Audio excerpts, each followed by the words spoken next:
TVC, a TV do Correio da Manhã.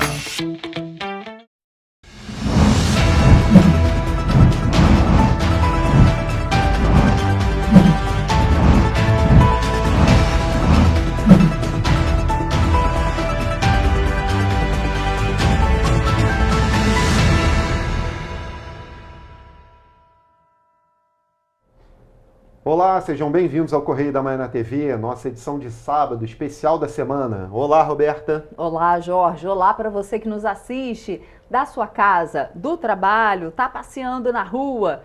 Lembrando que você pode mandar sua sugestão de matéria, sua reclamação, sua denúncia para os nossos canais de comunicação que vão aparecer aí na sua tela, nosso e-mail tvccorreiodamanhã@gmail.com e nosso WhatsApp DDD 24 99323 4567. E tem as nossas redes sociais também, nosso Facebook, YouTube e Instagram. Por lá você também pode participar enviando a sua mensagem e nos assistir ao vivo aqui na TVC. Exatamente. Então vamos às notícias desta edição especial de sábado, dia 4 de junho. Governo federal muda regras de segurança para microempreendedores. Indicação legislativa quer dar desconto na conta de luz para locadores que aceitarem animais no aluguel social. Novo programa de acesso à moradia para famílias vítimas de desastres vai possibilitar compra assistida e indenização. Empresas de ônibus de Petrópolis compram veículos para aumentarem a frota. Internações por doenças respiratórias aumentam em 50% de abril para maio em Petrópolis. Vacinação contra a influenza tem dia D hoje em Petrópolis. Serratec abre inscrições para a formação profissional de graça em tecnologia da informação. Agora, no Correio da Manhã na TV.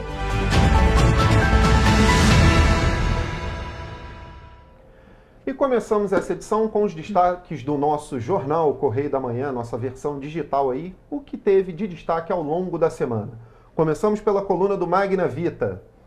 Primeira turma de MBA da FGV de Gestão Estratégica dos Bombeiros. Essa turma, obrigado pela foto, tá aí a primeira turma, com destaque aí na turma para várias mulheres, né? Presença feminina em peso ali dentro da turma, recebendo prêmios ali, recebendo os seus diplomas. Então a primeira turma foi formada pela FGV, primeira turma de Gestão Estratégica dos Bombeiros, é destaque em foto da coluna do Magna Vita dessa semana. Vamos dar continuidade. Rio em alta. Tem crescido o interesse de investidores pelo Rio e muitos querem conhecer pessoalmente o governador Cláudio Castro. Ele almoçou na terça-feira com um. No Hotel Janeiro, tomou café com investidores da Genial. Na próxima semana, continua a agenda com o pessoal de fundos. Aliás, ele deixa o pessoal da Genial e sai correndo para enfrentar a fila do Santos Dumont. O Rio é o único grande estado que não tem na frota aeronave de asa fixa. Outro destaque, concessão de rodovias desperta o interesse de investidores. Firjan, ABCR e B3 promoverão seminário. É outro destaque em foto também, um pouquinho do que fala ali na matéria, para divulgar as iniciativas decorrentes das políticas de investimento em infraestrutura do Estado do Rio de Janeiro e promover o debate qualificado envolvendo as concessões de rodovias, sua modelagem, licitação e regulação. A ABCR, Firjan e B3 promoveram na última terça o evento Infraestrutura Rodoviária e Atração de Investimentos para o Rio de Janeiro. O workshop aconteceu no Centro de Convenções da Firjan, no Rio de Janeiro, e teve apoio da Tendências Consultoria e do Queiroz Maluf Sociedade de Advogados. Concessão de rodovias. Então vamos lá. Agora, na verdade... Essa é outra imagem de concessão de rodovias. Então corta agora. Agora é até a United Airlines. É porque estava no TP lá, não, é porque foi a foto, né? Então deixa ali, porque eu estou na dúvida. Até a United Airlines quer montar centro de manutenção no Galeão. 4 empresas disputam. Galeão decola. Uma boa notícia para o Rio e especialmente para o Aeroporto Internacional do Galeão. Já existem 4 termos de confidencialidade assinados de empresas interessadas em instalar um complexo de manutenção de aeronaves na área da antiga Varig Manutenção, a VEM, que era ocupada pela TAP-ME, que encerrou as suas operações de forma definitiva. E ainda continuando nesse assunto, peso pesado. Entre os 4 que já assinaram o memorando de confidencialidade, a coluna descobriu que só um é do Brasil e 3 são estrangeiros, entre eles a poderosa United Airlines. Um dos fatos que atrai investidores é a existência de mão de obra especializada no Rio, na sua maioria moradores da Ilha do Governador. Eles foram formados pela própria VEM TAP-ME e foram desligados pela companhia aérea portuguesa, quitando todos os direitos trabalhistas e tributários, saindo de forma impecável do Rio. A TAP também poderá negociar com os interessados o seu acervo de ferramentas e equipamentos, além de ajudar no recrutamento dos ex-funcionários. Ainda nesse assunto, recursos.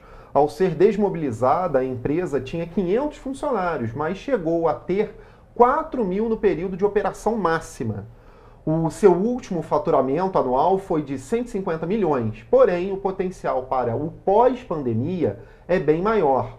Ao decidir encerrar a operação, a companhia tinha uma fila de pedidos, inclusive de clientes como a Gol, a Latam, para o Rio. E para a Ilha do Governador é uma excelente notícia.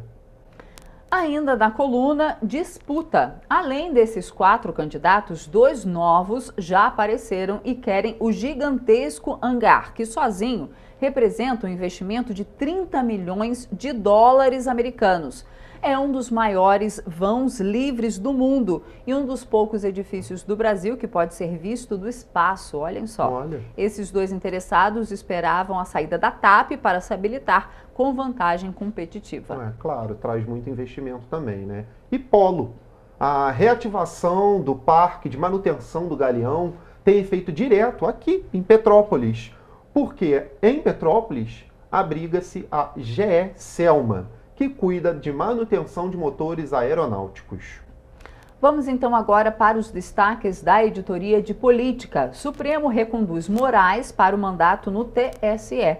Na abertura da sessão plenária desta quarta-feira, o Supremo Tribunal Federal reconduziu Alexandre de Moraes para ocupar o cargo de ministro do Tribunal Superior Eleitoral por mais 2 anos. Com a recondução, o ministro Moraes poderá completar o período de 4 anos na Justiça Eleitoral, período máximo de mandato dos integrantes do TSE.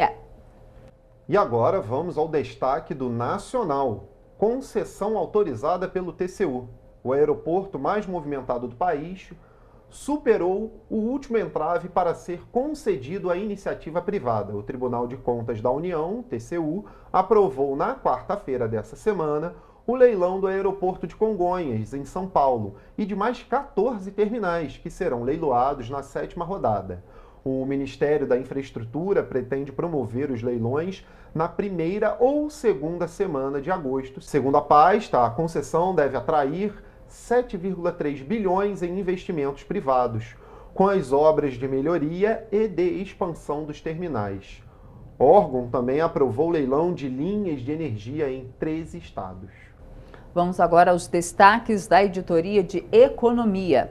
Lucros na Bolsa disparam 85%. Impulsionado pela forte alta nos preços das commodities, o lucro das empresas com ações listadas em bolsa saltou quase 85% no primeiro trimestre de 2022, na comparação com o igual período do ano passado. As companhias brasileiras de capital aberto reportaram um lucro consolidado de 170 bilhões de reais de janeiro a março contra 92,5 bilhões de reais no mesmo intervalo de 2021, em valores nominais sem considerar a inflação, uma alta de cerca de 83,5%, segundo o levantamento da plataforma Economática. Companhias brasileiras de capital aberto lucraram 170 bilhões de reais.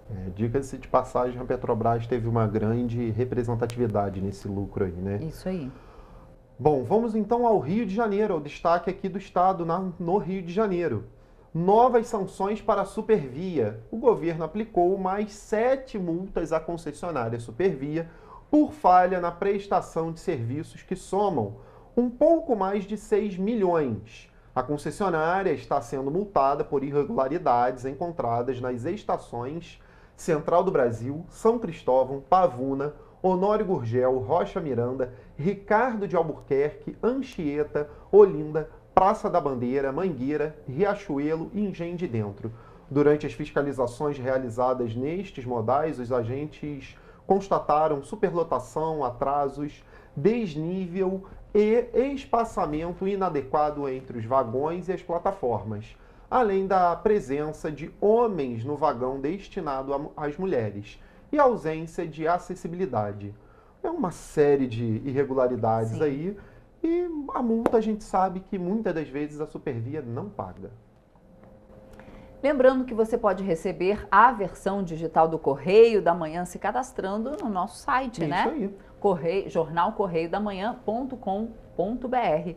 Esses então foram aí os destaques, né, durante a nossa semana, né, o resumo das principais notícias da nossa semana. E a gente faz agora um rápido intervalo e na volta você vê que dados da Polícia Rodoviária Federal mostram que esse ano houve recorde histórico na apreensão de cocaína no país. Medo de ser demitido e o receio entre 40,6% dos entrevistados em pesquisa. Você vê no próximo bloco. O Correio da Manhã volta já.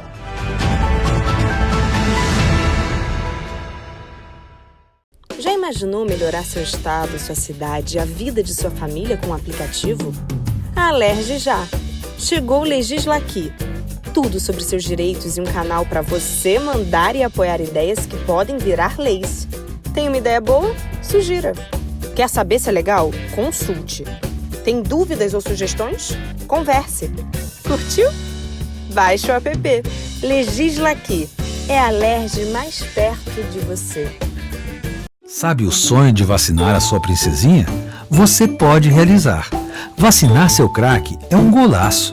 Vacinar sua futura médica é cuidar da saúde dela. Com a Covid não se brinca, se vacina.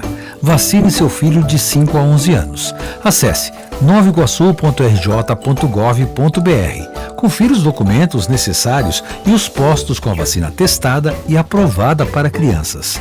Prefeitura de Nova Iguaçu.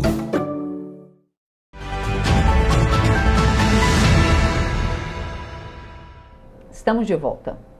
Dados da Polícia Rodoviária Federal mostram que este ano houve recorde histórico na apreensão de cocaína no país e a redução de 66,5% de acidentes nas rodovias federais.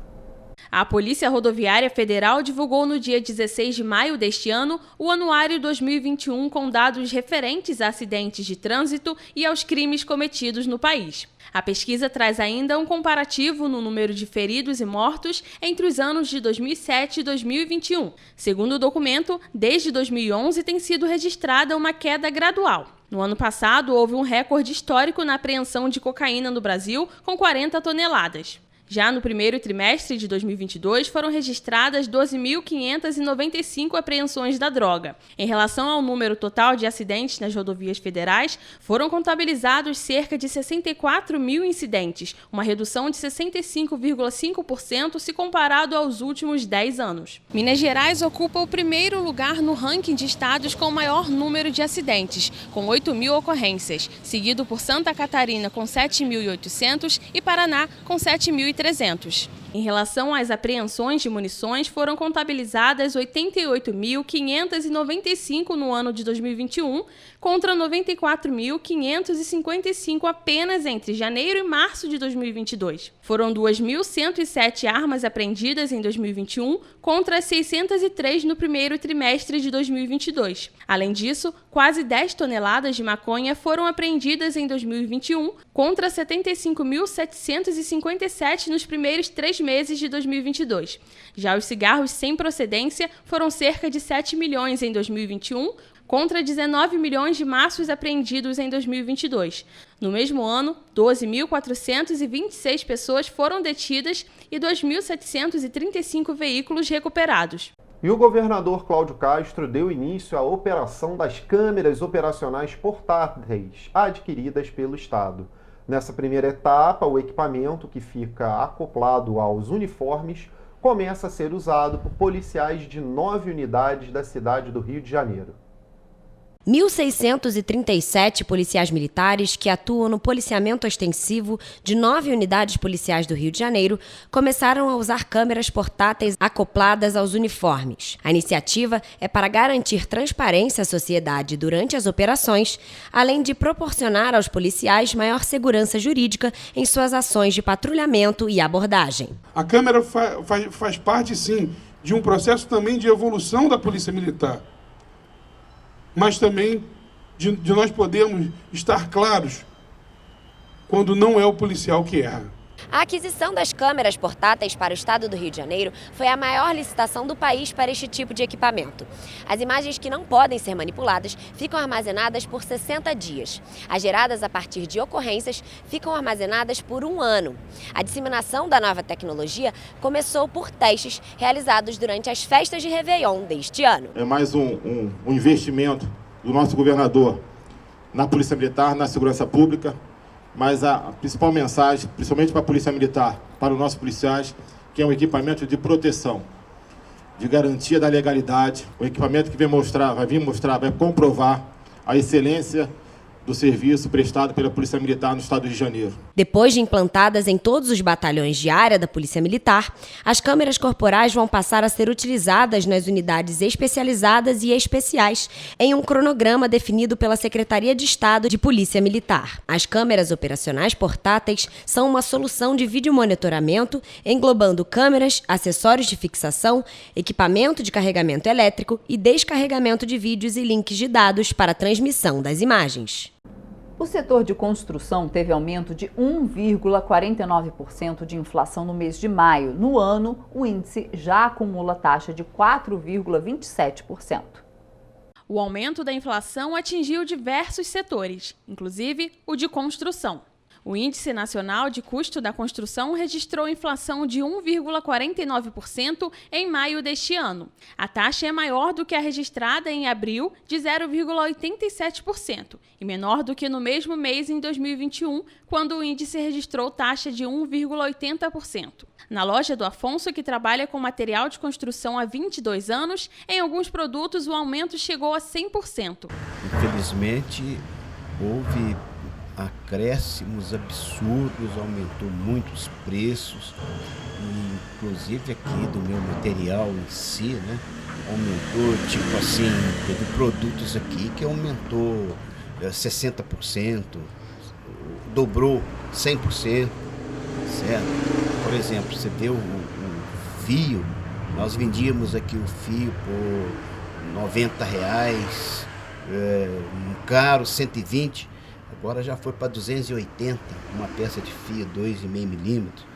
Então é uma coisa assim absurda, mas é o que está acontecendo, né? De acordo com dados da Fundação Getúlio Vargas, só neste ano o INCCM já acumula taxas de inflação de 4,27% e 11,20% em 12 meses. A taxa do subíndice relativo a materiais, equipamentos e serviços passou de 1,24% em abril para 1,55% em maio. Já o subíndice referente à mão de obra subiu de 0,46% em abril para 1,43% em maio. E um levantamento feito pela FEComércio mostra que o medo do desemprego aumentou entre a população fluminense. Nos últimos 3 meses, 40,3% dos entrevistados disseram estar com receio de serem demitidos. Dados do Instituto FEComércio de Pesquisas e Análises mostram que o medo em perder o emprego aumentou entre os consumidores fluminenses. A pesquisa realizada entre os dias 16 e 19 de maio aponta que dos 434 entrevistados, cerca de 40,3% se sentiram inseguros em relação ao mercado de trabalho nos meses de fevereiro, março e abril.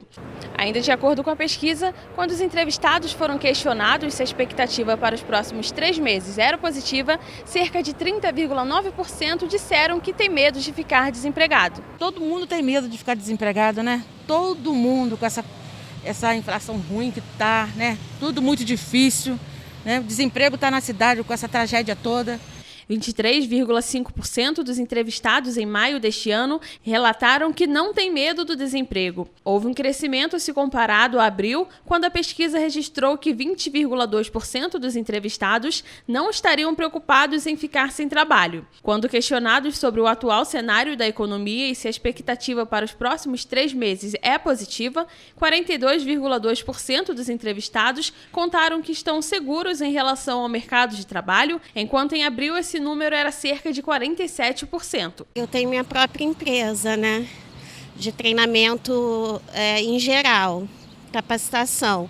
Então, eu não tenho esse medo de ficar desempregada por conta disso. Eu tenho medo da economia não girar e não ter movimento, né? Isso sim. Ninguém tem estabilidade no seu serviço, entendeu?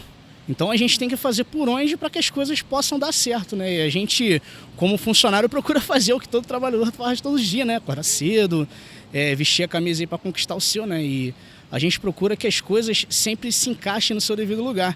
Mas, assim, o medo é uma coisa que realmente existe. Não só para mim, mas como para vários funcionários que existem em todos os setores, né? Os microempreendedores individuais devem ficar atentos, porque agora o profissional precisa se enquadrar em uma categoria prata ou ouro dentro de uma conta do governo.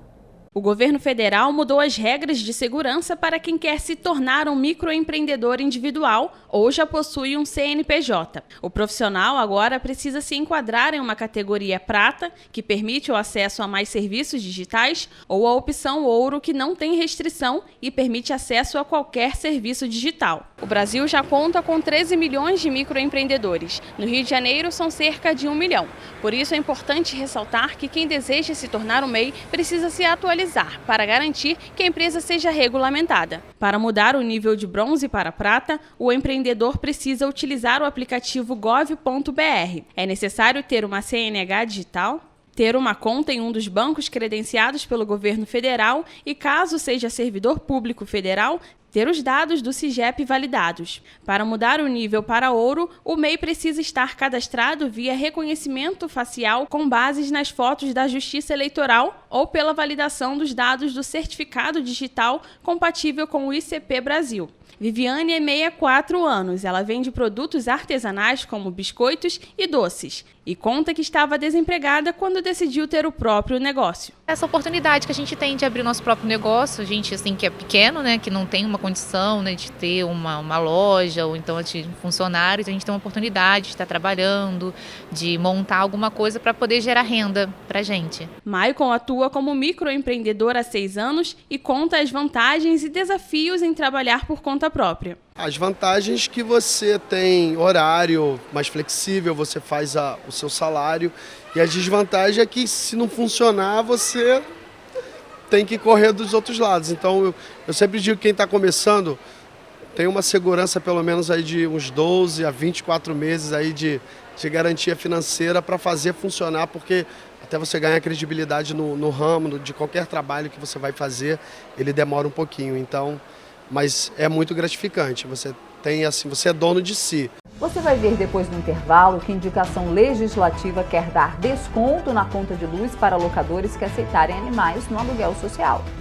E você vai ver também que escassez de medicamentos é registrada em Petrópolis. Falamos disso bastante aqui também. O Correio da Manhã volta já.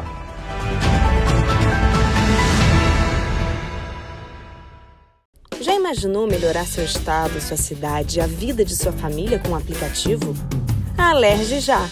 Chegou o Legisla Aqui. Tudo sobre seus direitos e um canal para você mandar e apoiar ideias que podem virar leis. Tem uma ideia boa? Sugira. Quer saber se é legal? Consulte. Tem dúvidas ou sugestões? Converse. Curtiu? Baixe o app. Legisla Aqui. É a Alerj mais perto de você. Sabe o sonho de vacinar a sua princesinha? Você pode realizar. Vacinar seu craque é um golaço. Vacinar sua futura médica é cuidar da saúde dela. Com a Covid não se brinca, se vacina. Vacine seu filho de 5 a 11 anos. Acesse novaiguaçu.rj.gov.br. Confira os documentos necessários e os postos com a vacina testada e aprovada para crianças. Prefeitura de Nova Iguaçu.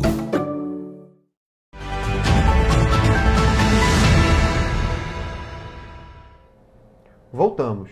O Comupa, Conselho Municipal de Proteção aos Animais, realizou nesta semana uma audiência pública para debater situações dos animais, principalmente aqueles que estão no impasse por causa do aluguel social em Petrópolis. Uma indicação planeja dar desconto na conta de luz para aqueles locadores que aceitarem animais no aluguel social. Muitas famílias estão enfrentando problemas para encontrar um imóvel que aceite receber o pagamento pelo aluguel social. Além disso, muitos locatários não aceitam animais na hora de fechar o negócio. Para incentivar a aceitação desses animais no aluguel social, foi apresentada uma indicação legislativa já protocolada pela vereadora Gilda Beatriz para que os proprietários de imóveis que alugam para o aluguel social recebam desconto na contribuição de iluminação pública caso aceitem animais. A indicação foi discutida com o Comupa, o Conselho Municipal de Promoção e Defesa dos Animais. Então a gente discutiu muito qual seria o meio de poder ajudar, né, essas pessoas. E a ideia surgiu da gente fazer, né, essa indicação legislativa, que já foi protocolada aqui na casa, que é a concessão da CIP, que é a contribuição de iluminação pública, né? Todo mundo paga essa contribuição, esse dinheiro vai para o município. E que o município possa tirar um percentual para o proprietário que alugar essa casa, deixando essa pessoa levar os animaizinhos dela. Então, esse proprietário também vai ter esse desconto, porque todo mundo paga iluminação, então onde ele estiver na casa dele, ele tem, né, a luz, ele paga a CIP. E, através disso, ele vai ter uma diminuição nessa taxa. A gente tem sentido que as famílias têm enfrentado dificuldades para alocar imóveis, principalmente quando são famílias multiespécie, que envolvem cães e gatos. E essa indicação visa a criar um atrativo a mais para os locadores, para que eles possam, além da natural solidariedade, eles possam ter uma sensibilização para locar os seus imóveis que ainda estão disponíveis para essas famílias multiespécie. A indicação também evitaria que estes animais fossem abandonados. Segundo o Comupa, houve um aumento no número de cães e gatos nas ruas da cidade, indicando um aumento no abandono. A conclusão do Comupa é de que as dificuldades das famílias em encontrar um imóvel pelo programa do aluguel social teriam influenciado neste aumento.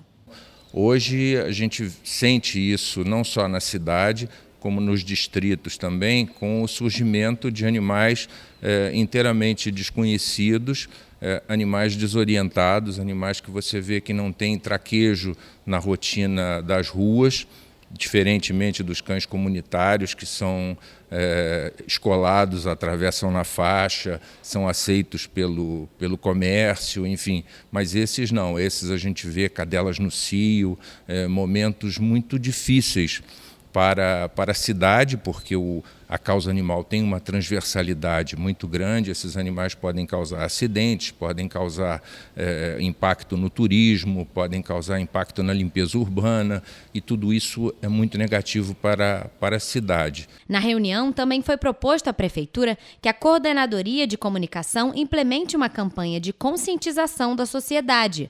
No projeto, seria comunicado as necessidades dos desabrigados, a fim de alertar que outros eventos climáticos intensos podem atingir áreas distintas. Além disso, a campanha teria como objetivo enfatizar que a solidariedade deve estar sempre presente nestes momentos. A gente tem que ter solidariedade, empatia.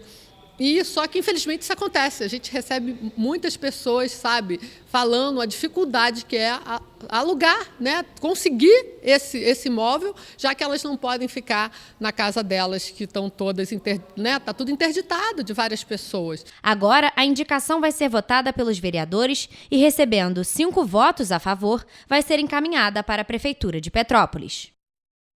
De acordo com dados do Hospital Santa Teresa em Petrópolis, as internações por doenças respiratórias de pacientes menores de 18 anos aumentou 50% de abril para maio. A queda brusca de temperatura antes mesmo da chegada do inverno fez com que o número de internações aumentasse significativamente.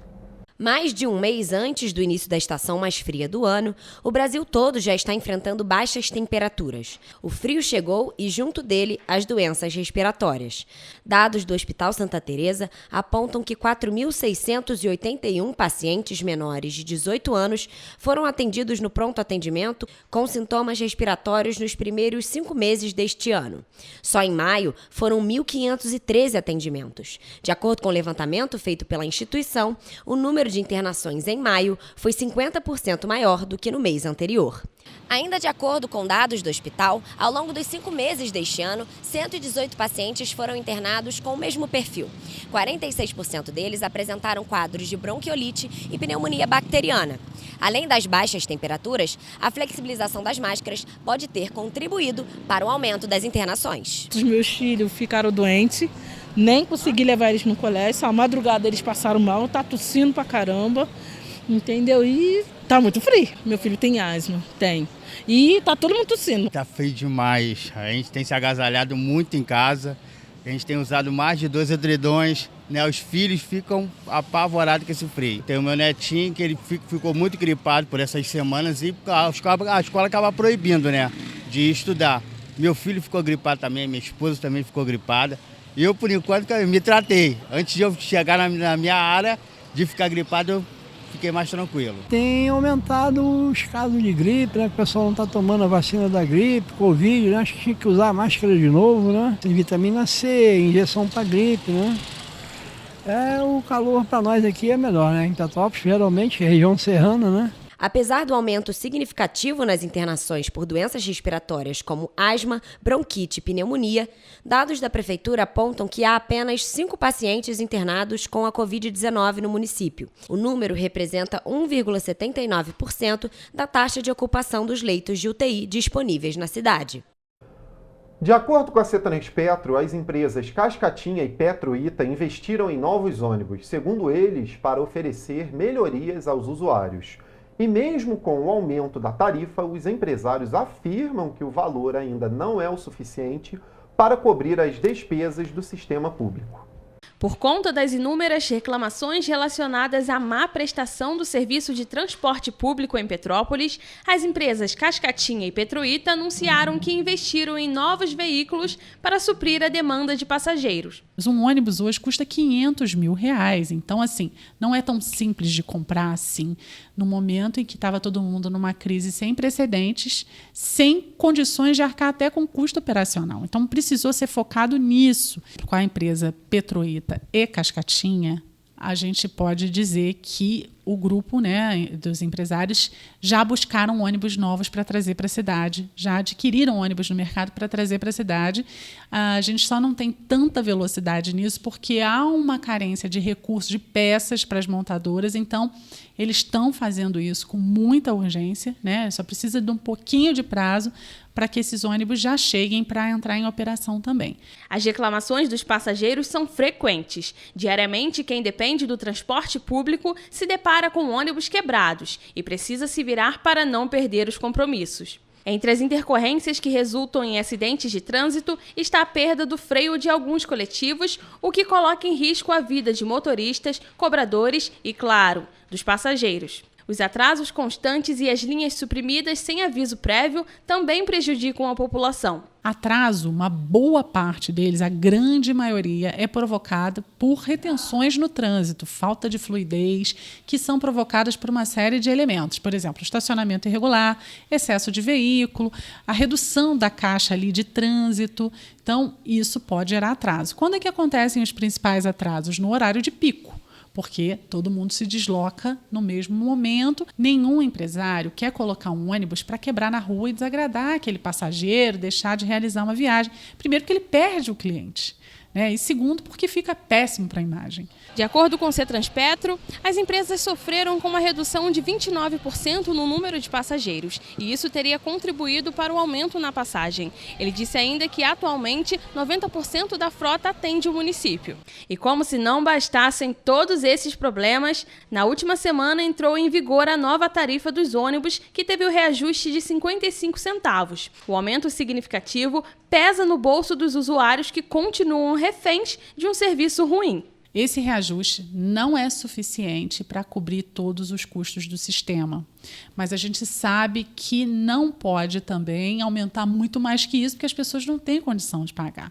Por isso que a gente defende que haja a necessidade de novos recursos, como subsídios para gratuidade, desonerações tributárias, outros recursos de fonte pública mesmo, né, para ajudar a dividir essa conta com o passageiro que paga, para não ser tão mais alta a tarifa. A situação da rua Professor Pinto Ferreira, no centro de Petrópolis, está complicada e perigosa. No local, alguns postes de alta tensão ameaçam cair e parte da rua está cedendo. Como se não bastasse isso, na última sexta-feira uma mulher caiu dentro do rio, depois que o corrimão em que ela estava encostada desabou. Após 2 acidentes, a rua Professor Pinto Ferreira, no centro de Petrópolis, ainda é motivo de preocupação para quem precisa passar pela via. Quase 4 meses após a primeira tragédia, as marcas ainda são visíveis. Resíduos no chão, marcas de lama e a rua cedendo são apenas parte do problema. O poste de energia está corroído e também tem risco de desabar. É buraco, é poda de árvore, principalmente. Tem 2 árvores para cair, uma em cima do caminhão de frete, uma em cima do pessoal do táxi. O mato cresceu bastante, a gente tem rato aqui, as calçadas estão todas quebradas, tem o poste ali, tá caindo, ele só tem uma beiradinha só para ele se desprender, entendeu? A rua cedeu toda, ali em cima ali, onde o pessoal do caminhão de frete, a gente cedeu um espaço deles aqui para baixo para ver se eles conseguem ficar parados. Em um vídeo divulgado nas redes sociais na última sexta-feira, mostra o momento em que uma mulher cai dentro do rio Quitandinha após parte do corrimão ceder. Segundo informações, ela sofreu escoriações e fraturou o pé. Marcelo foi quem socorreu a vítima e conta que o momento foi assustador. Ela estava com escoriações no corpo, no braço, na perna, no pé. E, aparentemente, pela dor que ela estava vendo, que você via que ela estava sentindo, eu acho que ela quebrou o tornozelo, porque estava muito inchado. E ela ficou aqui sangrando aqui no chão, na calçada, até depois de 1h30, quase 2 horas, que o bombeiro veio resgatá-la.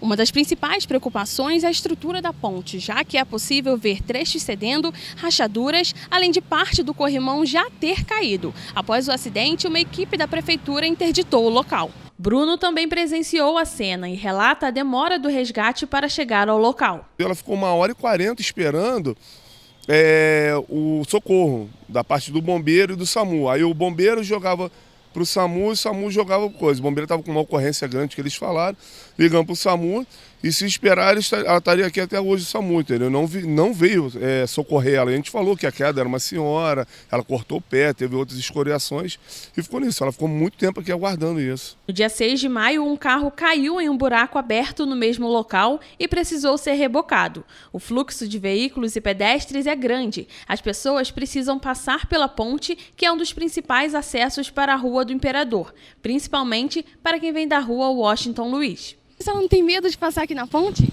Não. Eu acho que é tanta insegurança, mas a gente tem que ser mais forte, né? Realmente está horrível. Mas eu acredito que com essas tomadas de iniciativas, eu acho que isso vai ficar bem, se Deus quiser. Por enquanto, sem medo.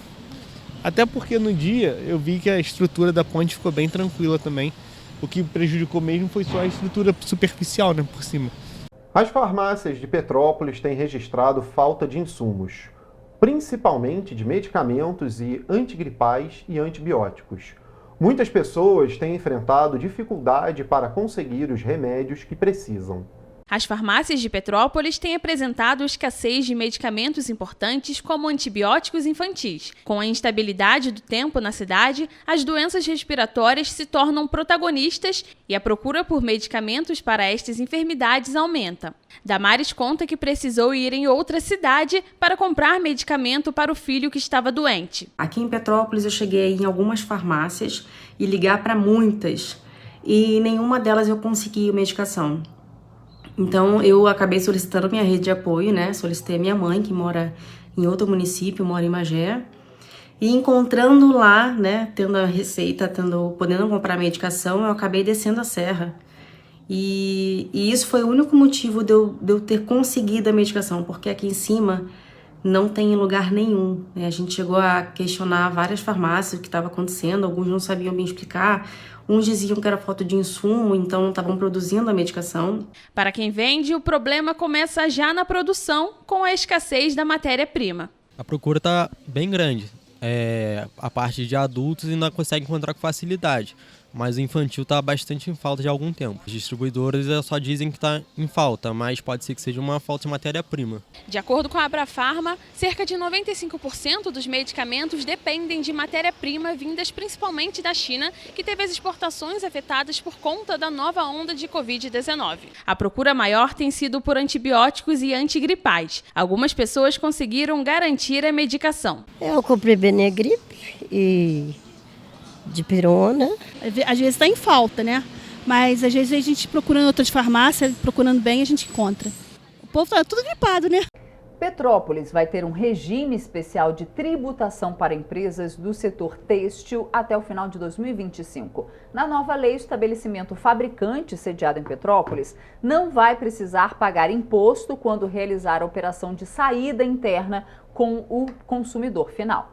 O setor têxtil de Petrópolis acaba de ganhar um novo incentivo para impulsionar a recuperação econômica. Uma nova lei estabelece uma alteração no regime tributário para o setor, onde fabricante sediado em Petrópolis não vai precisar pagar o ICMS, que é o imposto cobrado nas operações de saída de mercadorias. A medida se tornou possível devido à aprovação do projeto de lei dos deputados Luiz Paulo Correia da Rocha, André Siciliano e Lucinha, que alterou a Lei da Moda. Dessa maneira, a gente faz com que essa indústria têxtil, quem trabalha nesse ramo, tenha um incentivo na questão do ICMS, a retirada de um imposto que é importante para o Estado, mas principalmente pelo momento que vive a cidade de Petrópolis, que a gente possa dar um apoio para quem está investindo, para quem gera emprego aqui na nossa cidade. Todos nós sabemos, né, que essa área é uma área um tanto quanto carente que precisa de incentivo. Com as fortes chuvas que atingiram a cidade nos meses de fevereiro e março, os setores de comércio e turismo foram fortemente impactados. Lojas da Rua Tereza e do Centro Histórico tiveram prejuízos incontáveis e outras fecharam as portas. O impacto também afetou o setor têxtil e, por isso, o novo regime pode auxiliar na recuperação econômica. Legal registrar que o próprio deputado Luiz Paulo tem uma lei que dá a Petrópolis o título de capital estadual da moda. Então isso vem de encontro à atuação dele no parlamento, a nossa questão de vocação local do ponto de vista da indústria têxtil. Ou seja, a redução do imposto sempre favorece a quem quer investir na cidade, a quem quer empreender, a quem quer gerar emprego. E a gente sabe muito bem que depois, né, dessas tragédias que nós vivemos, a gente precisa de viver um novo tempo. A gente precisa de recomeçar, dar a volta por cima. E eu tenho certeza absoluta que essa nova legislação vai impactar diretamente nisso, na geração de empregos, de oportunidades, nos investimentos nessa área tão específica, né? Desde a pequena costureira, que vai ter que comprar o seu tecido, né? Todos os seus equipamentos e tudo mais para poder produzir, a própria nossa Rua Tereza, o Polo de Modas do Bing, a nossa feirinha, que também vive, né, dessa questão da área têxtil e até as grandes confecções que nós temos na cidade. O autor do projeto, o deputado Luiz Paulo, é presidente da Comissão de Tributação da Assembleia Legislativa do Rio de Janeiro. Ele criou a iniciativa por acreditar que a Lei da Moda tinha que ter uma adaptação visando as calamidades públicas que ocorrem na região serrana. O Serretec abriu inscrições para a formação profissional gratuita em tecnologia da informação. O programa de residência em TIC, que já formou mais de 480 profissionais, está com vagas abertas para turmas em Petrópolis, Teresópolis, Nova Friburgo e Areal, até 16 de junho. O Serratec, Parque Tecnológico da região serrana, está indo para o 6º ciclo de programa de residência em TIC. O programa é gratuito e está com inscrições abertas até dia 16 de junho, pelo site serratec.org/residência. São 130 vagas destinadas principalmente aos moradores de Petrópolis, Teresópolis, Nova Friburgo e Areal. As aulas são online e ao vivo, começam em agosto e vão até dezembro no total de 720 horas. Um programa de transformação, é um programa de inclusão, é um programa de desenvolvimento econômico. Tornar realmente a região um polo de tecnologia reconhecido no Brasil como um todo. Segundo um estudo realizado pela Associação das Empresas de Tecnologia da Informação e Comunicação e de Tecnologias Digitais, as empresas brasileiras de tecnologia devem demandar 797 mil profissionais de 2021 a 2025. Com o número de formandos além da demanda, a projeção é de um déficit anual de 530 mil talentos em 5 anos. O programa de residência do Serratec tem a intenção de reduzir justamente este déficit, preencher esses postos de trabalho a partir de profissionais qualificados e fortalecer o setor de TI da região. A gente pretende, e tem feito isso ao longo dos últimos anos, dar oportunidade, criar postos de trabalho. As empresas de base tecnológica têm feito isso muito fortemente, principalmente após o período de pandemia aí, e gerado muitas oportunidades e muitos postos de trabalho em tecnologia da informação. Então, acho que o grande apelo aí é um momento de transformação, um momento de afirmação da região como um polo de tecnologia. Os candidatos não precisam ter conhecimento prévio em tecnologia, apenas o ensino médio completo. A idade mínima é 17 anos, tendo que completar 18 anos até dezembro de 2022. Não há limite de idade. Baseado nas edições anteriores, o impacto que o programa de residência para a região é positivo. São mais de 480 pessoas formadas, mais de 15 milhões de reais em moeda circulante proveniente do pagamento de salários às pessoas que já se formaram e foram contratadas.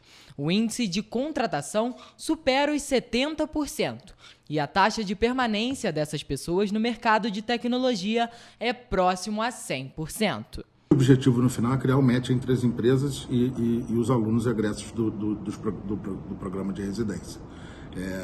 A gente tem conseguido isso, os números são realmente números representativos. A gente, nos últimos 2 anos e meio, gerou quase 300 empregos aí já. Então, realmente o objetivo é, além da capacitação, a possibilidade realmente dos alunos ingressarem nas empresas de tecnologia. Em comemoração ao Dia Nacional da Mata Atlântica, a Secretaria de Meio Ambiente de Teresópolis, em parceria com o projeto Floresta Escola, promoveu uma programação especial com atividades de educação ambiental para as crianças no último domingo, na sede Santa Rita do Parque Natural Municipal Montanhas de Teresópolis. O Dia da Mata Atlântica tem o objetivo de conscientizar a sociedade sobre a importância da preservação desse bioma brasileiro, considerado como uma das áreas com a maior biodiversidade do mundo e com várias espécies da fauna e da flora em extinção. E para homenagear a data, a Secretaria de Meio Ambiente de Teresópolis, em parceria com o projeto Floresta Escola, promoveu na sede Santa Rita do Parque Natural Municipal Montanhas de Teresópolis um evento no último domingo, que contou com várias atividades, tendo brincadeiras com tintas e barros naturais, histórias na floresta e trilhas sensoriais. Você sabe dizer o que é uma família acolhedora? Um casal que já acolheu mais de 30 crianças e adolescentes vítimas de violência conta como é participar deste programa. Nesta quinta-feira, o programa Família Acolhedora realizou na Casa Cláudio de Souza uma palestra para apresentar o trabalho às pessoas. A iniciativa foi desenvolvida pela Prefeitura por meio da Secretaria de Assistência Social em 2016 para acolher crianças e adolescentes vítimas de violência que precisaram ser afastados do núcleo familiar por estarem numa situação de risco.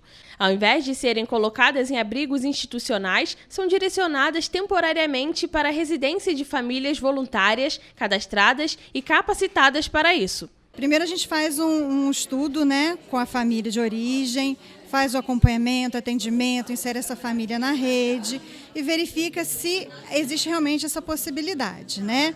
Enquanto isso, a gente também vai atendendo a família acolhedora, vai acompanhando. Antes da criança ir para casa dessa família, a gente faz um processo de aproximação para criar vínculos entre eles. O acolhimento ocorre na casa do habilitado, possibilitando a convivência familiar e comunitária. As famílias podem ficar com apenas uma criança, exceto em caso de irmãos, mas temporariamente. Após o processo, acontece a reintegração da criança na família de origem, mas para isso a equipe da Secretaria de Assistência Social avalia a situação e apura se o retorno é seguro. Não conseguindo, né, não vendo que realmente não temos essa possibilidade, a gente vai tentar a família extensa. Os avós, os tios, aqueles que são mais próximos daquela criança, que preferencialmente eles já tinham algum vínculo, né? E aí vamos trabalhar. Então, tá vendo? Nesse tempo a gente precisa de alguém para estar acolhendo essa criança. E aí só em último caso, quando esgotada todas as possibilidades, é que realmente essa criança vai para adoção.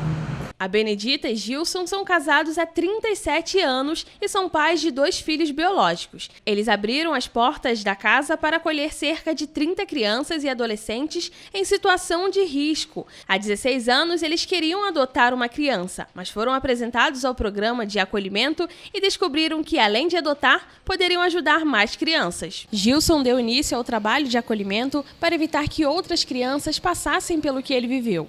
O aposentado morou até os 9 anos de idade em um lar de brigas e violência, marcas que ficaram para sempre. Muitas das vezes pensa assim, estou acolhendo, mas se você não tiver um retorno, então você não está acolhendo, você só está participando. Mas quando você acolhe e eles te acolhem de volta, então você foi acolhida por eles, né? Então o acolhimento acontece, que aí a família ela é totalmente restaurada, porque nós vemos crianças e adolescentes que passam por situações difíceis e quando a gente vai ver assim, que a gente conseguiu contribuir para aquela criança sair diferente do que chegou na sua casa, diferente de como ela vai voltar para a família, porque ela leva um pouco de você com ela, da mesma forma que você acaba guardando também um pouco da criança contigo.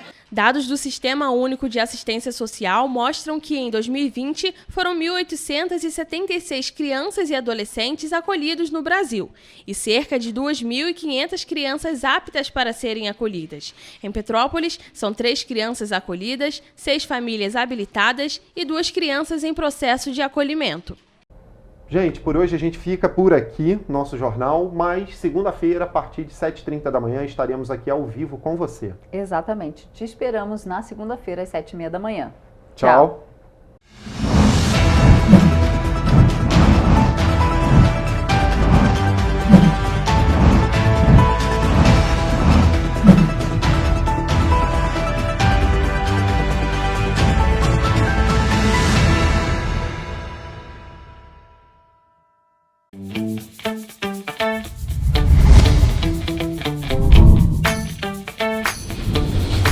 TVC, a TV do Correio da Manhã.